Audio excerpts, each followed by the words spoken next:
Om Shri Gurubhyo Namaha Harihi Om Shruti Smruti Purananam Alayam Shankaram Loka Shankaram Kamah Krodho Lobhadambhabhyasuya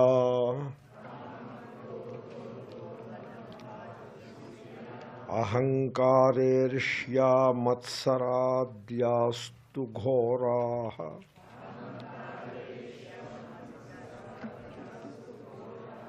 Dharma ete rajasa pumpravurtihi Yasmade tadrajo bandha hetuhu.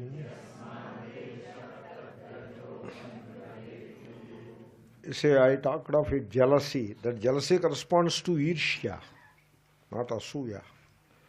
I skipped and went forward, okay? Asuya we will look at. So, Dambhaha Dharmadvajitvam, as I told earlier. So, the Tikakara also says the same thing. Then,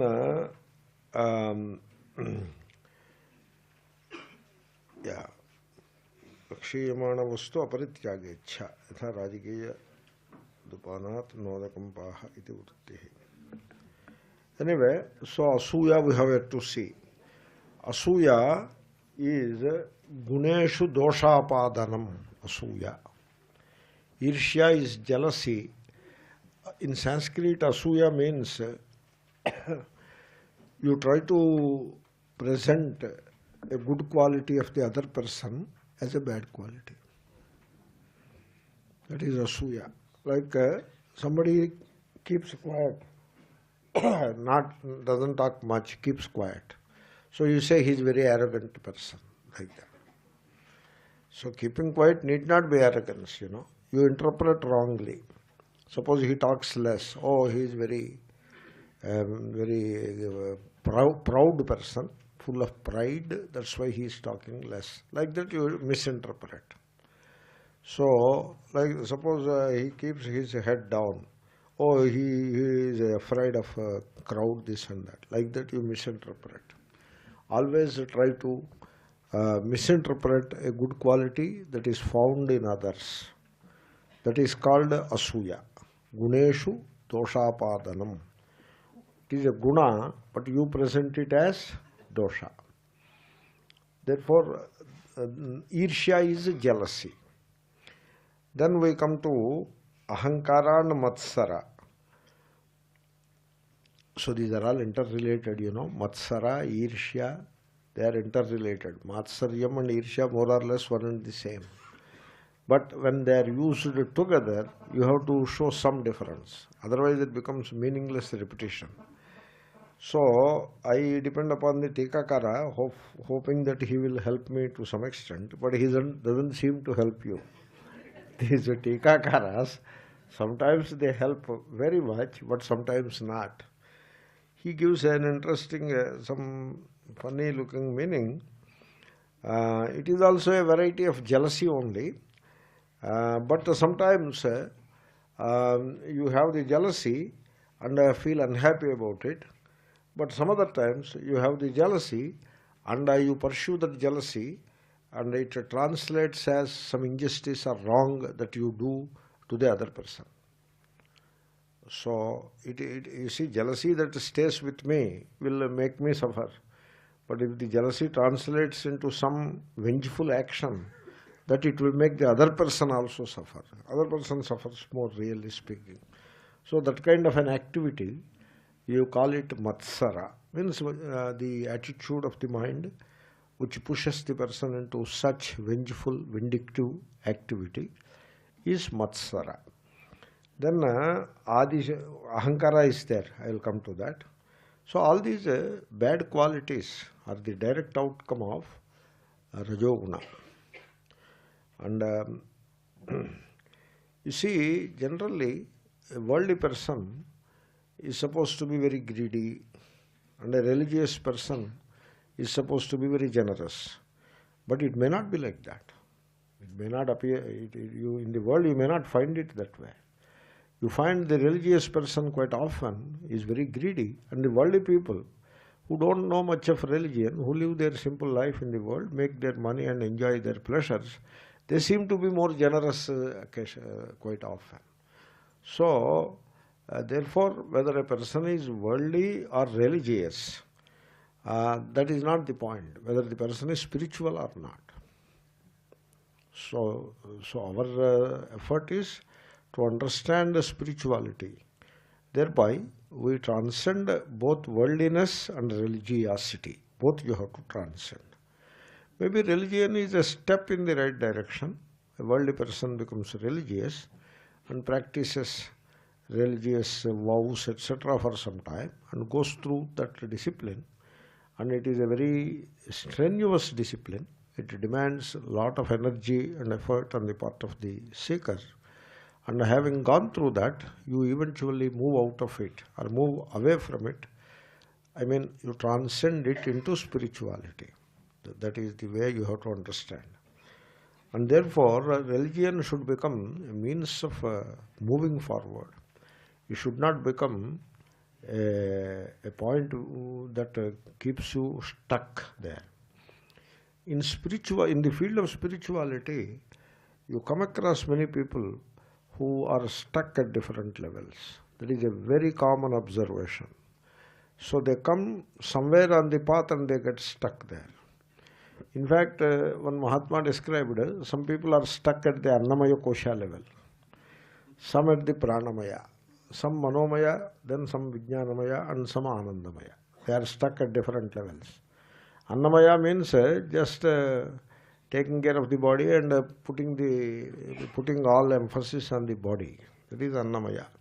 Pranamaya means activity, vital activity, like games, etc. These professional games people are there, the football players, the tennis players, cricket players in India, they are all Pranamaya people. So for them, the professional sport activity is everything. That they keep the body in a very tip-top condition, very, very strong position. They keep the body. They work on that for a number of hours per day. And they make a lot of money out of it, out of the skill of playing a game. And that is their life. And by the time they reach the age of 30, their life will be over. And afterwards, if they keep the money carefully, they can enjoy the money for a few more years. If they waste that money, they become beggars. All these things happen. So that is the Pranamaya. Then Manomaya means some of the people are very emotional and they stay emotional. And the bhakti they practice is more of emotionalism than anything else. Sentimentality and emotionalism.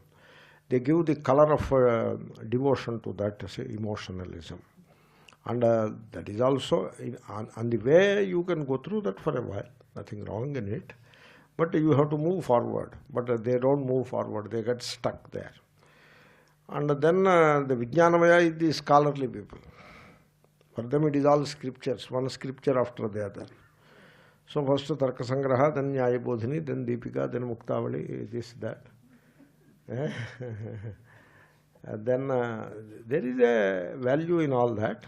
Scholarship is worthy thing, and so we respect the scholarship. But people get really stuck with the scholarship. They don't move forward. I have one great scholar is there, and he was teaching Vedanta Paribhasha. So Vedanta Paribhasha is a Vedanta text as the name suggests, but if you go into it, it sounds more like Tarka than Vedanta.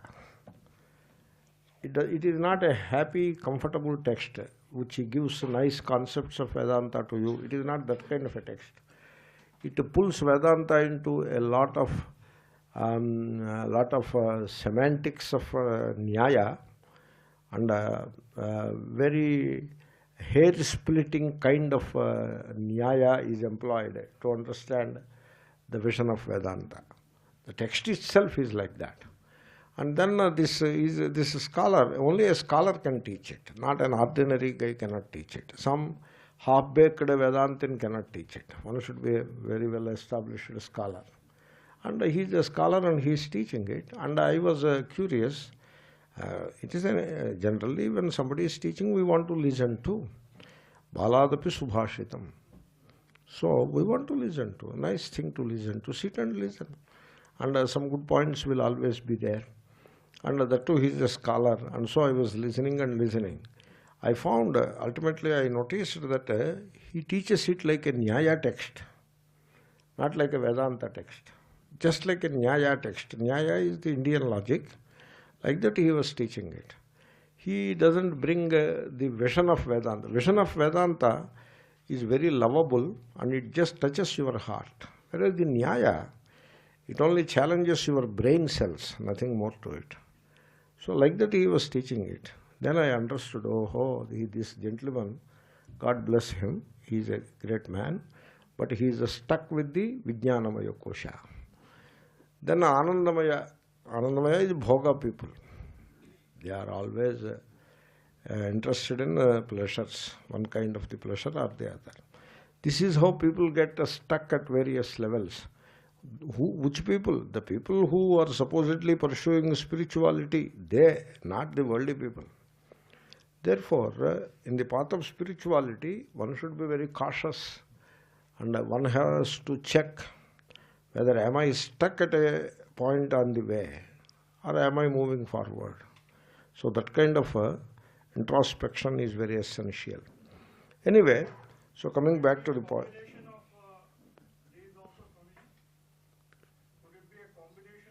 Yeah, it could be a combination of these things also. Yeah, you are right. So a person could be stuck at more than one thing simultaneously, possible.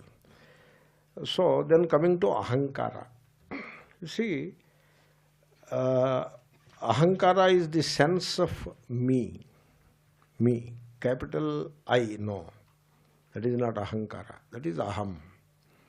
We are talking of me. So, in fact, the word ahankara, kara is a pratyaya, the sense of me, ityartha. Like akara, ikara, makara, like that ahankara. But then there is a niruktam for it, an etymological meaning. Aham karomi, iti ahankaraha, like that. Means, I am the one who does, who performs. Like, I am the head of the family. I put bread on the table.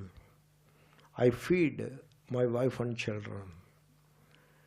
I bring up the children. I gave birth to them. Now I brought them up and I made them educated, gave them education, and I helped them to secure a good job. I got my son married into a good family. This is how people feel. I am just restating the commonly held feelings of people, right? Everybody feels this way. This is the ahankara. And then the religious ahankara is also there, very more dangerous than the worldly ahankara. A rich man has his own ahankara. That is the worldly ahankara. A rich man, he believes that he is superior because he possesses riches. That is how he believes. That proves that in himself he is worthless. Because with riches, I am great means what? Without riches, what are you? You are a nobody. That is obvious, you know. So, but they don't understand that. That is the rich man's ego. And also, a rich man has a very peculiar kind of self-assuredness. He is accustomed to things falling his way all the time. Things fall his way all the time. He wants a cup of, he feels like having a cup of coffee and gets the best possible coffee. Somebody brings and gives it to him. Of course, he will get paid, all right. So that kind of a self-assuredness that whatever I want, it will come to me because I am very privileged because of my riches. That kind of a feeling, it settles down into his psyche. And that is called the rich man's ego. And so that is very painful to him. And others, they just oblige his ego and move out, take their payment and move out. The rich man's ego is such that you pamper that ego and you get some money out of him. That is how very clever people operate. And then there is the religious people. They are very egoic people. So they believe that they are great, superior. Therefore, they are egoic on that basis. Like, I am the follower of dharma. In our family, we are very dharmic people, and we are very traditional people, and we always follow the rules of religion very strictly. That kind of arrogance will be there. That is the religious ego. Very dangerous ego it is. The religious ego, you find it in some of the more ancient religions, you find it. In Hinduism, you find the religious ego. You come across these religious ritualists and also the religious leaders, etc. You find a lot of ego in them. That is the religious ego.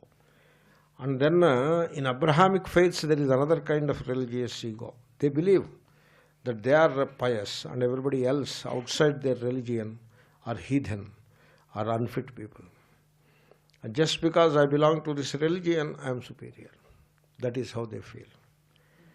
In Abrahamic faiths, that problem is very much there. You see, he believes he is superior because he belongs to this religion. And this religion is superior because he is born into it. You see that logic, how is that? That is the most self-serving logic and the most unfortunate logic. A particular religion is great because I am born into it. That is the only reason. There is no other reason. And I am superior because this religion that I follow is superior. This kind of ego. And in Vedanta, this ego is not validated. Sometimes you come across Vedanta people supporting this kind of ego. That is a misplaced value, a wrong value. It should not be there. It should not have been there. Unfortunate that it crept into some Vedantic systems. It is unfortunate. There is no Vedanta in it. It is the opposite of Vedanta. So that is the religious ego. So we have to see what kind of ego is lingering in our head. Then another interesting observation, you may want to know more about it. Ego is located in the brain cells, none in the heart. Suppose you are doing some japa and you have to watch where from this mantra is coming. Is it coming from the head or heart? If you don't pay attention, it comes from the head. And when it comes from the head, it makes you religiously egoic. Oh, I have done this much japa. These people, they are very worldly people. They don't know anything. They don't know how to worship God well. I know all that. That kind of ego will settle down. And ego is located in the brain cells. Me is here, none in the heart. In the heart there is no ego. That's why when you do japa, etc., it would be nice if you pay attention that the mantra originates from the heart. Always from the heart. It comes from the heart and it comes from the silence. Say Om Namah Shivaya. It can come from here. Shall I demonstrate it to you? How can I demonstrate it to you? I can demonstrate only to myself. That I will do. Om Namah Shivaya, Om Namah Shivaya. Yeah, it is coming from here. That is not the way to do it. The way to do it is Om Namah Shivaya, Om Namah Shivaya. It comes from the heart. When it comes from the head, it sounds harsh even to yourself. When it comes from the heart, it sounds mellowed and loving even to you yourself. Generally, we are born heart people. Heart people means loving people. You see the children, they love everybody. Everyone they love. Even when the thief comes, the child loves. And the child smiles at the thief. And the thief gives a chocolate and asks for the golden chain. The child happily gives away. Gives and laughs Okay, I am taking, okay, you take. Child is very happy. And so that is how the child is. So we are born heart people, loving people, innocent people. That innocency, with that we are born. But then as we grow, we become head people. And now we become very logical instead of loving, and very possessive, and very arrogant. And so love is not there, everything comes from here. And so this is how people become head people. The spirituality, what you call, it is a journey from the head to the heart. So you have to reverse the process. So you have grown from innocence to a very, very well furnished head. And now you have to reverse the journey. From the head to the heart you have to grow. You have to regain that childlike innocence. That is spirituality. And by the time you grow a little older, you should regain that innocence, which is a very characteristic of a child. Such is the spiritual person. And so, you see, people talk of some kundalini going up and all that, right? You hear that. Ramana Maharshi used to say, it is not the kundalini that has to go up, it is the head that has to come down to the heart. You have to grow from head to the heart, not from heart or navel to the head. That is not the growth that you require. That kind of a tantra is there, where you have to move. You are located in the navel, or even lower than that. You have to move upwards, move up and up and up, till you reach here. That is the tantra. Now, Ramana Maharshi used to say, no, not that way. The reverse is most important. You have to grow from head into the heart. Because the head is the locus of ego, and heart is the freedom from ego. And ego is located in the brain cells. And you have to notice that brain cells are the locus of the ego, and then work on it, and you have to purge the ego. You have to purge yourself of the ego. So it is possible to make the brain cells free from ego. It is possible. You can do that. Or even better, when you move from head to the heart, the brain cells will lose the ego by themselves. That is a way of losing the ego. So you have to work on it. That me. But before working on me, you have to pay attention to mine. That is the mamakara. Ahankara, mamakara. So the mind is also located in the brain cells. You have to work on that. Like this is what is called me and mine syndrome. Syndrome is a sickness, you know. It is not a nice thing. Syndrome means ill health. So the sense of me and mine is a psychological illness, sickness. So generally people, they settle into me and mine. They settle into it. Me means this body mind. Mine, what is mine? Mine is my house, my car, my wife, my children. They are my children, not any children. My children.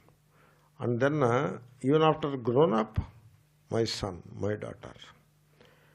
And then my religion, my culture, my garden. My garden, you know. My garden is very beautiful. More beautiful than all other gardens in the town. That is the ego. My God, how can one garden be more beautiful than another garden? Plants are not mine, you know. Plant cannot be my plant. Flower cannot be my flower. How can you say my garden is beautiful? But people do that. And they settle down into this me and mine syndrome. Sometimes this syndrome is described by Mahatmas as me and my family syndrome. You see, people ask me, Swamiji, my daughter is about to write exams, can I pray on her behalf?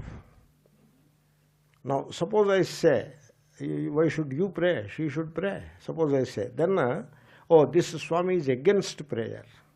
Can you believe it? In fact, you should know what is a prayer first. One of these days I will talk about prayer. Because what the prayers that people make do not make a lot of sense. So that is how they construe it. Oh, he is against the prayer. You see, is it that way you want to understand prayer? So means what? It is my prayer, my family, my God, my religion, my prayer, and I will get the benefit out of it. So you have pushed prayer into this me and mine syndrome.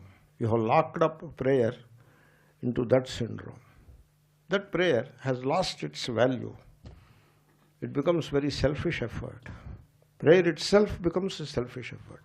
Oh God, today my son is going to write the exam. Please bless him that he should get first rank. Now that means what? Suppose every father is making the same prayer. Which prayer God has to answer? You don't have that openness to look at others. You are so caught up or obsessed with your own possessiveness. My. That is the prayer. So, therefore, the entire religion, you have locked it up in me and mine syndrome. This is how the mamakara and ahankara work. You have to know all this. By knowing, you become free of that. Once you know of something, you become free of that thing. The bondage is like that. You know of the bondage, you are free of the bondage.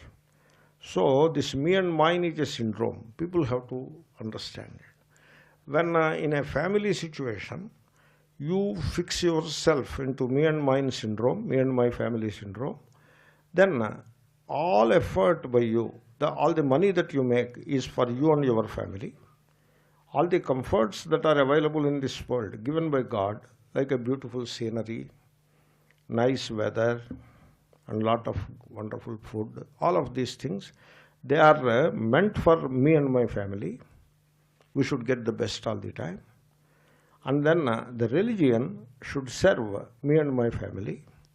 The prayers are meant for the welfare of me and my family.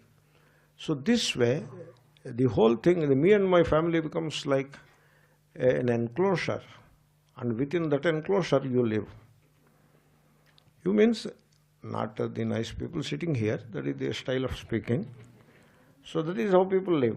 And the religious leaders, they validate all this. In the case of the religious, he will say, yeah, wonderful, Shubham Bhuya. He will bless also. He will bless you. What is it that he is blessing you? He is blessing your me and my family syndrome effort. That is what he is blessing. He is blessing a wrong thing. Assuming that his blessing works, it works against your real interest. It doesn't work in the right way. Just because you give some dakshina, I have to validate your me and my family syndrome. Is that the way? So, this is all a huge corruption. So, the me and my family syndrome, you have to work against it. I will tell you a law of nature, a law of Vedanta. These laws that I speak about, they are as precise as any mathematical or physical law. They are very precise laws. The law is, as long as you live with this kind of mamakara, ahankara, namely with the me and mine syndrome, or me and my family syndrome, whatever, so long you are condemned to a life of struggle and strife and suffering. That is how it works. Just because you conduct a few prayers here and there, the law what I said, it won't go away, it will be there. So, in your own good interest, in your own best interest, you have to move out of this me and my family syndrome. Swami Vivekananda used to say, by all means be selfish, but be selfish the right way. What is the right way of selfishness? Utter selflessness is the best possible selfishness that you can ever practice. Because the selflessness, it brings bliss to you, whereas selfishness will make you suffer to no end. Therefore, by all means, be selfish. You secure your happiness by all means. But what is the way of securing happiness? Not a selfish-oriented approach. You be selfless, then only you can be happy in life. Like that he used to say. Therefore, this me and my family syndrome or me and mine syndrome, people have to work on it. Therefore, you have a family. By all means, you stay with your family. You need not walk out of your family. There are enough people who have walked out of family and waiting for people to feed and all that. So, you need not add to the tribe. You stay where you are and continue to practice your honest profession. I ask the question, do you want to be happy within the confines of family life? Yes. Then you should work out of this me and my family syndrome. As long as you hold on to that syndrome, you will suffer to no end. You look at family people, look at them. They are rich and suffering. They have all kinds of enjoyments and suffering. Rich people are comfortably unhappy. Poor people are uncomfortably unhappy. Both are unhappy. And religious people, very unhappy people. And people who do prayers, unhappy. Because the prayers are locked up in this me and mine syndrome. They won't get anything but unhappiness out of that. Therefore, you have to work against your own brain cells. The brain cells are holding on to the sense of me and mine. In meditation, you watch the body and the body you watch the legs, the feet and the legs, the thighs, etc. You don't have the sense of mine or me there, unless you want to put there also. Left to it, it is not there. Or it is very feeble. Come to the trunk, the tummy, etc. There also, there is hunger and there is a need for food and all that, but not so much me and mine. The chest, so inhaling and exhaling going on, not much me and mine. Come to the head. That is the locus of me and mine. All me and mine is here. It is located in the brain cells. And it is a syndrome, an illness. You have to work against it. You have to know all this. Once you know, you already started working against it. That is the power of knowledge. You see, I don't know whether you have noticed this. I would like to draw your attention. In Gita, Shri Krishna talks of moksha in a very interesting way. He says, Vihaya, this is all in the second chapter. All my Gita knowledge is in the second chapter. It looks like that. I am stuck with the second chapter. So, in the second chapter at the very end, the penultimate verse, he says, Vihaya kaman yassarvan pumanscharati nispruhaha nirmamo nirahankaraha sa shanti madhigachyati. Immediately next verse, Asha Brahmi sthiti partha. So he says, hey Partha, this is Brahmi sthitihi. This is the state of self-realization. You are one with Brahma. That is the self-realization. Already you are a liberated soul. That state of consciousness. Sthiti is the state of consciousness. What is that consciousness? In that consciousness there are no desires. Vihaya kaman, yes sir, all of them. Don't talk of keeping some and all that. That is not Vedanta, that is Devanta. So, Vihaya kaman yes sarvan puman charati. He lives his life. Life goes on. Just because you give up desires, life will not come to a standstill. You see, once I was privy to a discussion between a seeker and a Mahatma. The seeker told the Mahatma, Swami Ramsukdas Ji Maharaj, he used to be nearby. So the seeker told Mahatma, Mahatmaji, you suggest we should give up desires. How can we live without desires? Then Mahatma told, you don't live by desires, you live by groceries. Do you have groceries in your kitchen? Yeah, they are there. Then you will live happy. You don't live by desires. In fact, desires mess up your life. Nicely groceries are there, prepare some food and eat it, you are happy. You can be happy. But your desires take away that opportunity to be happy.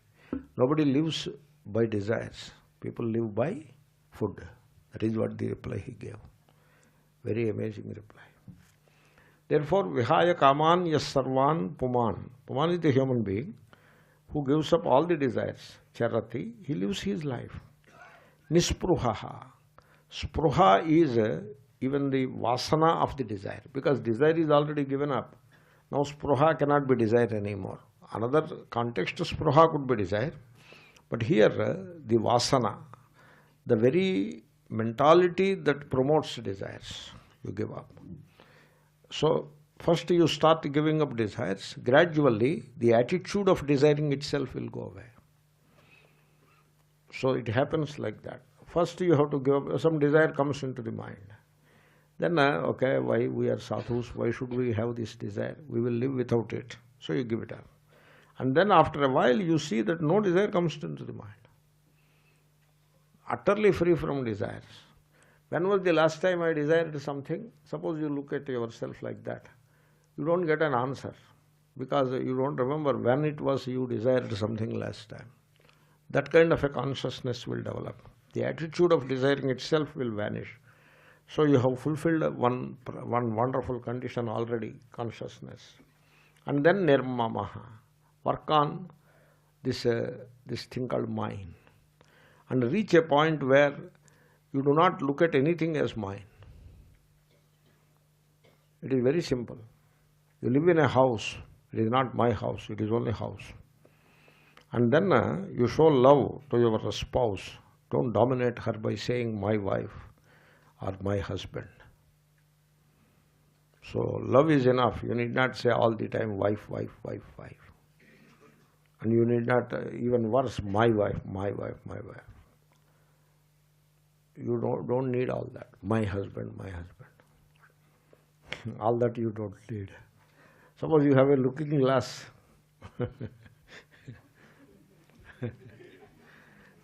Because the husband is like a looking glass, that's why I said that. So you have a looking glass in your small bag. My looking glass, my looking glass. Oh, you don't need it, right? You don't say it. Similarly, my husband, you don't need it. Similarly, my wife, my house, my pen, my chair. What will you do with the chair? Will you put it on your head and take it away or what? People are crazy. They don't know. You want to come and sit in this chair? Welcome, come and sit. I will go and sit there. I don't mind. You want to say a few things, I will listen along with everybody else. What is this my? Then comes my land. There is an anecdote called Prithvi Geetam in Ramayana. He says my land, and the land, the Prithvi smiles, laughs. You don't hear it, but the Prithvi laughs. And Prithvi says to itself, your grandfather said that, your father said that, now you are saying it. Where are they? Pitamahaste kva gatav pitacha. That is the last vakya of the verse from Prithvi Geetam. Just pay attention. Your great-grandfather, who used to claim me as his land, where is he? Where is your grandfather? Where is your father? Now you will be gone. I will be here only. So what is this my land? Land is good enough. My land.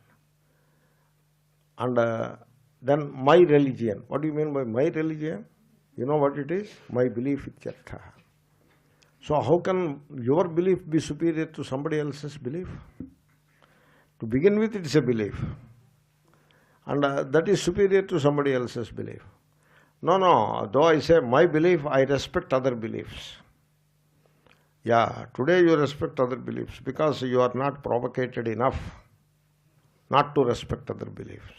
But a time comes when you are provocated enough, then you will not respect other belief. You will go and attack other belief. When things are comfortable, you respect. You are provocated enough, you will not respect. Because the belief is like that. Once there is a belief and it is my belief, it works against other beliefs. That is how belief, because it is divisive in nature. People, they are divided by beliefs. People don't understand.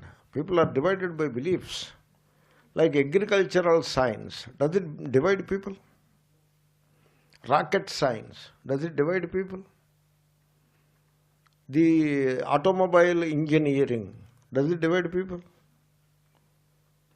Or chemistry, physics, do they divide people? No. Take a belief called Christianity. Take another belief called Shaivism. What they do? They divide people. People are divided based on belief, not based on science and technology. First they are divided by belief, and then they use technology to fight with each other. Not science. Science you cannot use for fighting with each other. Science is worthless. It doesn't help you to fight with each other. It is the technology which helps you to fight with each other, to kill each other. Science doesn't help to kill. Science is knowledge. You know. It helps you to know. Whereas technology can be used against other people. And therefore, even technology doesn't divide people. It is the belief that divides people. Therefore, this my belief, like my religion, that is also a part of the syndrome. You have to, you see, you have to look at the malice very deeply. Simply observing the superficial symptoms is not going to help. It is like symptomatic treatment even in medicine. Some symptomatic treatment. Suppose, I ask you, suppose you get a headache, you take a Tylenol. And it is likely to mitigate or reduce the suffering. The second day you get headache. Okay, you take another Tylenol. Now you take 2 of them. Third day you get headache. Now you have to think about it. Now it is not Tylenol anymore. 4th day, 5th day also you are getting headache. Now you have to go to a neurologist. They will do CAT scan, whatever. Similarly, suppose you are unhappy occasionally, then it's all right. But you are unhappy regularly, then you have to examine more deeply. Therefore, symptomatic treatment is not going to help much. You have to go to the very depth of it, the source of the problem. The source of the problem is me and mine syndrome. Mine. First you have to find with mine and work against it. So land, there is land, but not my land. Don't say my son. Love the guy and help the guy to come up in life and let him live his life. Give him freedom so that you remain free. Don't hang on to him saying, my son, my son. You are free. There is freedom.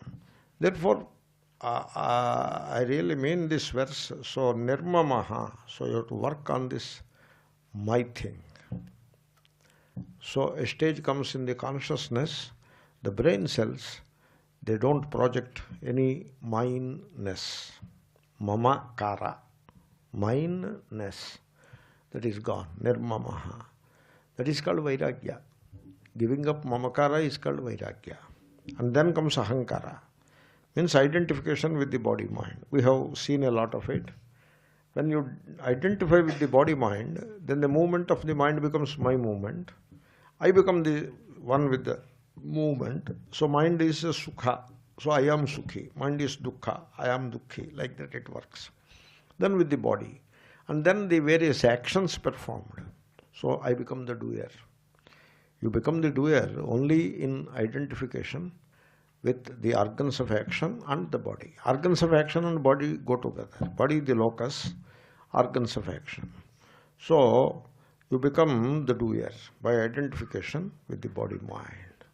You become the doer, sukhi, dukkhi. Sukhi, dukkhi put together, there is one word, that is samsari. Therefore, aham karta, aham samsari. Samsari includes bhokta, sukha bhokta, dukkha bhokta. So aham karta, aham samsari. This is the me syndrome. This is there because of because of identification with the body mind. This me, you have to work on that me. Me has two levels. Me, which is in the form of vanity, pride, that is one kind of me.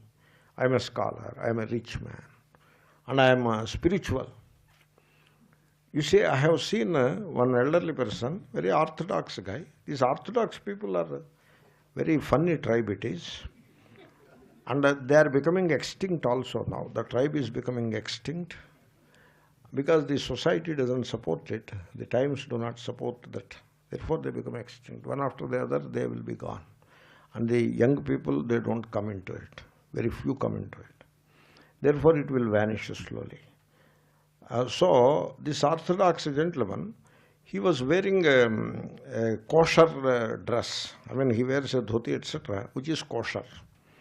Means which is pure, whatever that means. And nobody should touch. If anybody touches, it becomes defiled. But just suppose you touch, it becomes defiled. Suppose a small string is there, small yarn is there, you touch it, you become defiled.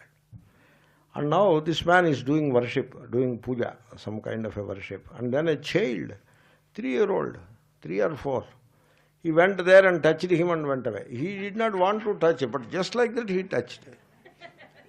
And this man became furious. And then he beat the child.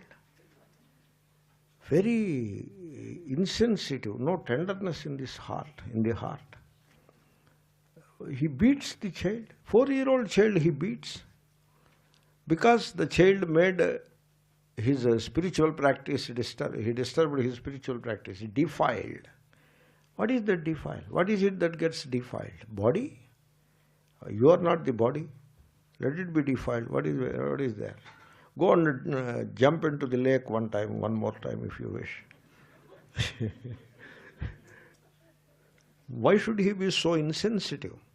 That is the ego, the religious ego, the orthodox ego it is. They are very egoic. Not all of them. There are worthy exceptions. I am describing the ego, you know. Therefore, this is a variety of egos this way.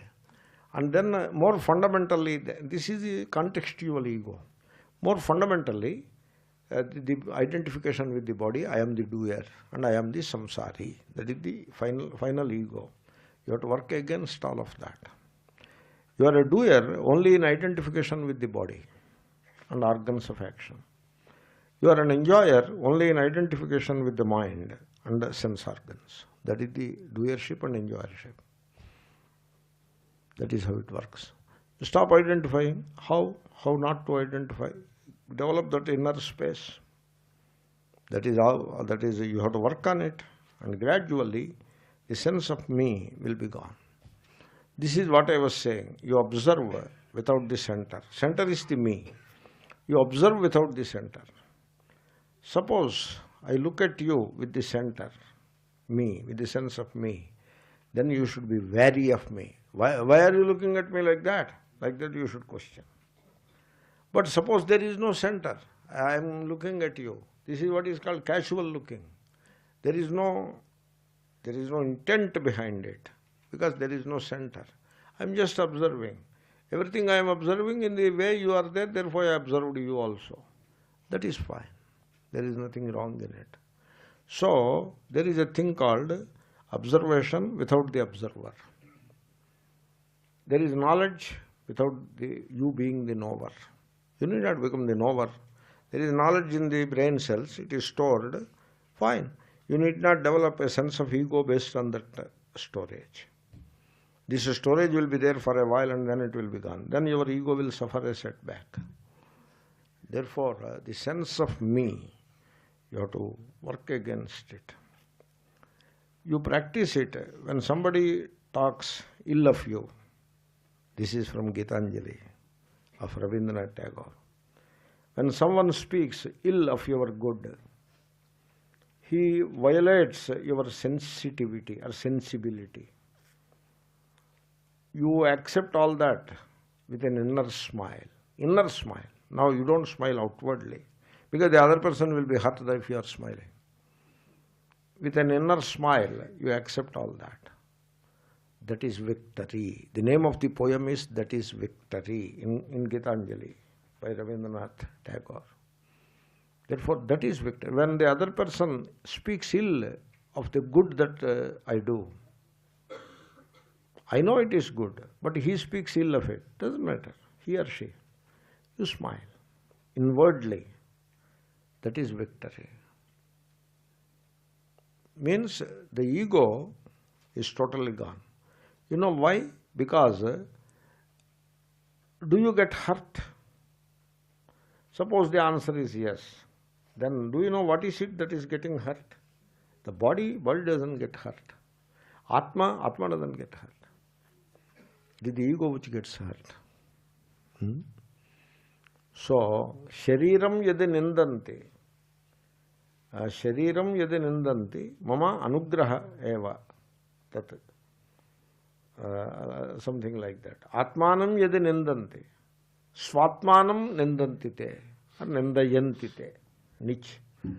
So, if the other person is talking ill of me, ill of what? Of the body, that is good. It deserves to be spoken ill of. No issue with it. No, Atma, they are talking ill of the Atma. Then, by speaking ill of my Atma, via my Atma, they make their Atma spoken ill of. Nindayanti. That means it kind of a boomerangs. Therefore, let them abuse what is there. So, let them say things against you. Let them say. You smile inwardly and be victorious. So, because it is always the ego that gets hurts. Swami Vivekananda said, other people can hurt you only if you are willing to get hurt or you allow them to hurt. Then only they will hurt. Suppose I am not willing to be hurt, or I don't allow you to hurt me. You try to hurt me, I will say. You hurt me, go ahead and hurt me. You will fail. You will not be able to hurt me. Because I will not allow you to hurt me. Because it is the ego which is always hurt. And I do not work on behalf of the ego. I do not operate on behalf of the ego. There is nothing to hurt. Suppose there is no hurt in your life, how would it be? You just imagine. A consciousness that is free from hurt. How would it be? You look at the old people, they carry emotional bruises of decades of life. When I was 20, he insulted me. He is 80. They carry that. They carry the hurt. And therefore, just visualize, just you even think of a consciousness in which there is no me and there is no mine. Okay? Nirmamo nirahankaraha. What do you get out of it? Sa shantim adhikichyati. He gains peace. There shantihi mokshakhyam shantim. Shankara. That is the moksha. Moksha is also called shanti. Esha brahmi sthiti partha. This is a state of Brahmanhood. Brahmi sthitihi. It is the Brahmanhood. Sthitihi is the hood. Therefore, you are one with the Brahman. Therefore, people, you see, they are good-meaning people. They are nice people. But badly caught in this syndrome of me and mine. And therefore, now it becomes, all prayers are part of that syndrome. And God is also part of that syndrome. And you believe God will work in favor of that syndrome. No, you got it all wrong. God won't interfere with your life. You make it or mar it. Up to you. God is like infrastructure. God is like highway, like a Haridwar-Delhi highway. On Haridwar-Delhi highway, you drive your car effectively and reach Delhi. The highway supports it. You drive recklessly or drunken driving you indulge in and crash the car and get injured, the highway won't stop you. God is like that. Name dveshyosti na priyaha. If you want to make your life wise and happy, God will bless you. If you want to make life unhappy by pursuing this me and mine syndrome, God will bless that also. God won't interfere. Gods won't interfere. God or gods. Therefore, this is one important thing about ahankara and mamakara, so I thought I will use this opportunity to speak a little about it. So ahankara, irsha, matsaradhyastu ghoraha. Ghoraha means these are the frightening things. It is very frightening that you entertain this me and mine, entertain jealousy and vindictiveness, that you entertain greed and dambha, hypocrisy.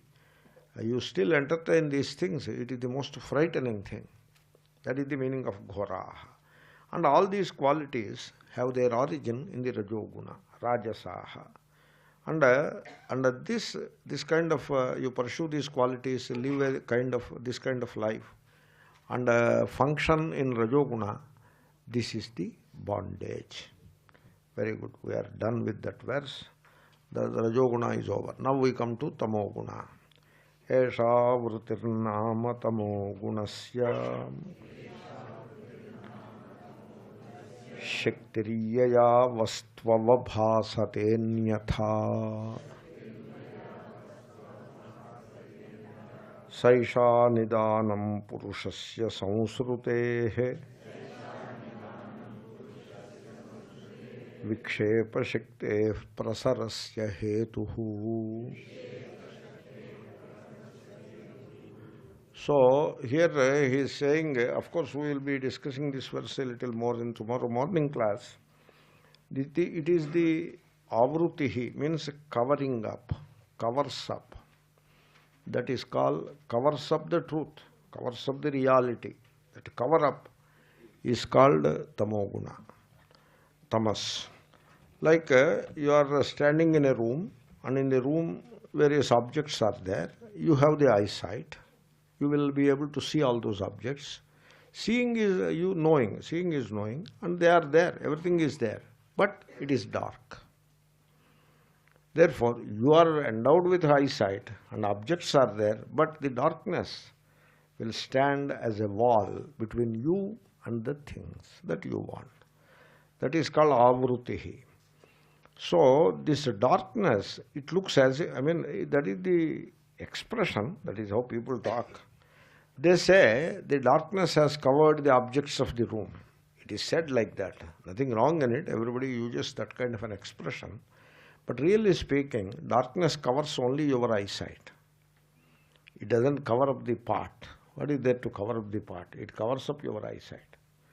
So, darkness covers up my eyesight.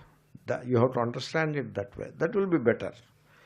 Because if darkness is covering up the part, you need not bother about it. You need not do anything about it. Leave it alone.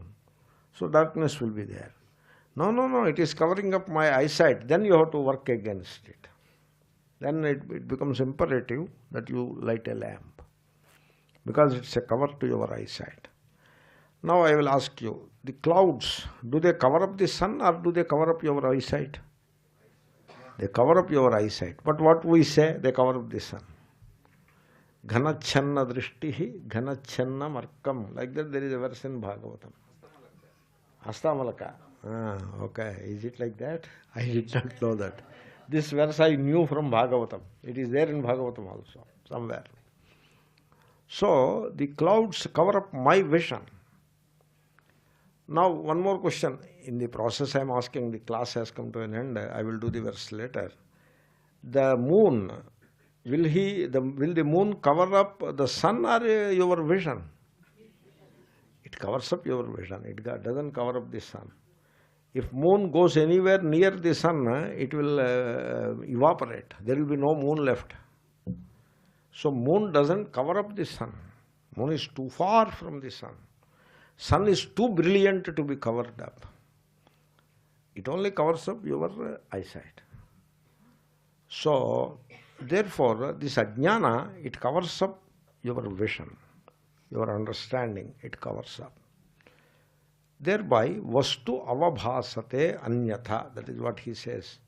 You are looking at a rope, but it appears as a serpent. The appearing as serpent is rajoguna. That is the vikshepa. It is a projection of the mind. But why the projection of the mind happened? Because the thing is covered up by ignorance, ajnana. You don't know that it is a rope. That ajnana, you don't know the rope means the ajnana has covered up the rope. And once the ajnana does its job of covering up, the mind will do the rest. The rest meaning projection. Therefore, ajnana covering up the reality is a precondition for the mind projecting the unreal. Therefore, tamoguna is the power behind the operation of rajoguna. That is what he is saying in that verse. Very simple verse. I have more or less covered all the verse in 5 minutes, but I will discuss it a little more tomorrow morning. Om Purnamadav Purnamidam